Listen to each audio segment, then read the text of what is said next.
Hey, this is Josh from The Verge, and we're taking a look at the Nexus 4, the new flagship Android phone made by LG for Google, which is being sold unlocked in the Google Play Store. There's an 8GB version for $299 and a 16GB version for $349, and it's also being sold by T-Mobile on contract. A 16GB version goes for $199. The new device replaces the Galaxy Nexus, which was made by Samsung. I have to say, from a hardware standpoint, it seems like a much nicer phone. The device looks very similar to the Galaxy Nexus, but when you get a little bit closer, you can see the differences. The Nexus 4 is not curved the way the Galaxy Nexus is, and it also is made from just nicer materials. It's got a glass front and a glass back, both Gorilla Glass, and it's wrapped in a soft touch, slightly chamfered band, and at a glance it does seem like a nicer phone. It feels good in your hand. It's very sturdy. It doesn't feel like a piece of plastic. The screen is a little bit wider. It's got a 4.7-inch display that is a 1280 by 768 resolution. It's an IPS LCD display, and it looks a lot nicer than the Galaxy Nexus display did. It's crisp and clear. The only negative is that colors seem a little bit washed out on it. Not just compared to Super AMOLED, but even compared to something like the display of the One X, which uses basically the same technology. It's got two cameras. There's an 8-megapixel shooter on the back and a 1.3-megapixel camera on the front. The camera on the phone is a lot better than the Galaxy Nexus. It takes nicer photos, and it takes better photos in low light, which is really important. It's not the best camera on a phone, that's for sure, but it definitely gets the job done much better than the previous version. Inside, it's got a Snapdragon CPU, the S4 Pro, which is clocked to 1.5 gigahertz. Google reps that I spoke with said that it's the fastest phone on the planet, whatever that means. There's 2 gigs of RAM inside, and it also has NFC and Wi-Fi and Bluetooth.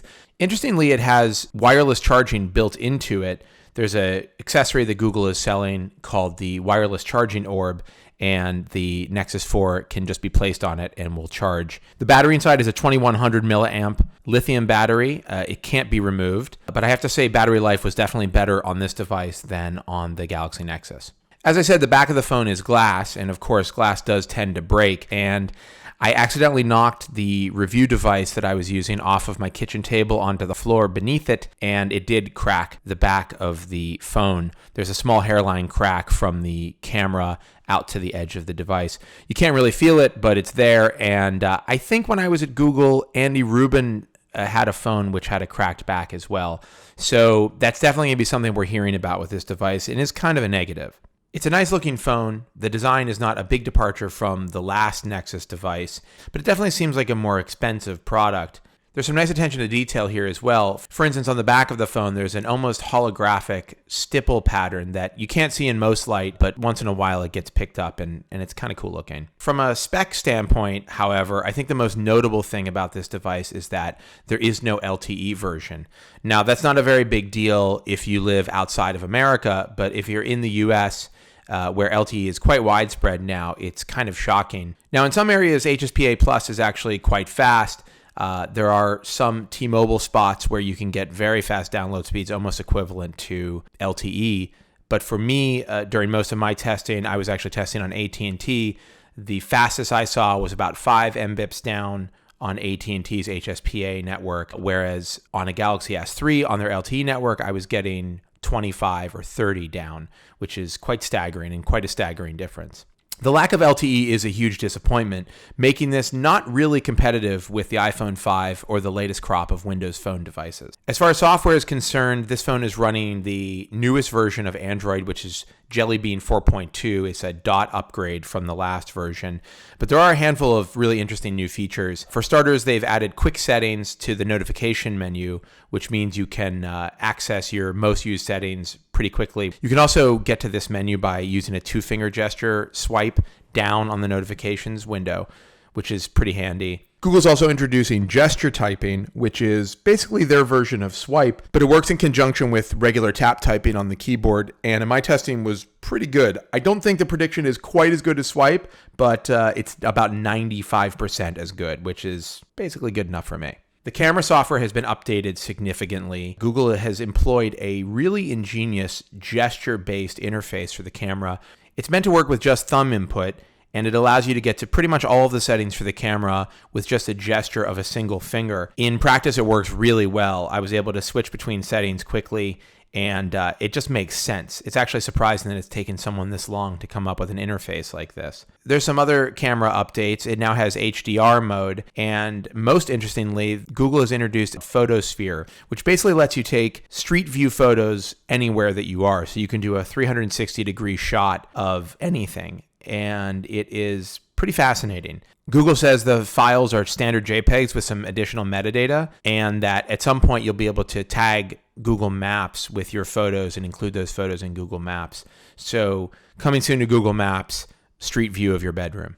Google's updated Gmail as well. After 4 versions of the software, they finally given it pinch to zoom or shrink to fit functionality for emails. The iPhone's been doing this for obviously years, and Windows Phone does it, and now Gmail has the functionality. They've also added a swipe to delete or swipe to archive function, which is quite handy. The company has updated Google Now significantly in this version of Android. There are new cards that can find beacons in your email for hotel reservations or flight details, and they'll show you those cards when the time is right. There's also a few other new additions, movie information, photo cards, and a handful of enhancements to the service. Google's also improved its search here and given it a little bit of a different look, kind of falling in line with the card style. And search is just excellent. Voice search in particular stands out here. It was unflinchingly good and fast when I was using it. All in all, this is a really nice upgrade from the Galaxy Nexus, but it's got some pretty big negatives working against it, at least for me. The lack of LTE is obviously a problem and will be a problem for a lot of users in the US. And the fact that it's got a glass back doesn't fill me with a great sense of excitement. Mine is already broken, and I assume a lot of users are going to be complaining about their backs breaking. And I don't know what kind of plan LG or Google has in place for getting those backs fixed. I was really excited about this device, and I was anticipating the next Nexus as the phone that I would be using for the foreseeable future. But the fact that it doesn't have LTE has kind of thrown a monkey wrench into my plans. If you live in the US and you're happy with HSPA Plus on T-Mobile or AT&T, then this is a great phone. And if you want the best version of Android you can get, this is the phone you should get. If you live in Europe, your situation may be similar, and again, it's an excellent phone to buy. But if you're looking for an LTE device here in America, you're going to have to look elsewhere.